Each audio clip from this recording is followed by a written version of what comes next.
The problem that we faced in our community was that in 2011 and 2022, we experienced widespread flooding of both houses and multi-dwelling apartment buildings in the inner city of Brisbane, and particularly the suburbs of West End and South Brisbane.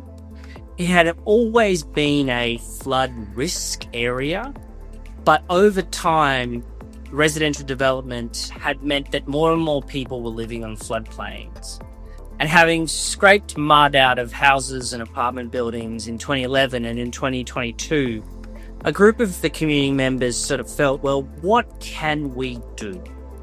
There are quite a few elements to Resilient Kurilpa, but the core is a really powerful online library of toolkits and blogs and past events and photos and videos. And then we have a very powerful group of people down in Resilient Kurilpa who run in-person workshops.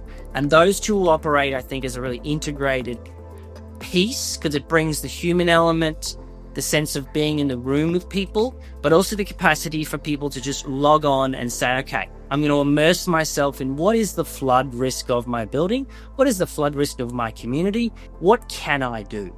When you deploy our plan, we believe you can reduce your flood damage costs by about 90%, because you fundamentally target the areas where you're going to be damaged and that are going to cost you. And so that gives people a sense of like, oh, wow, there is a real material change in our flood risk exposure as a result of this plan. And that allows them to then work through it. And it is not easy. It takes time, it takes energy, it takes effort.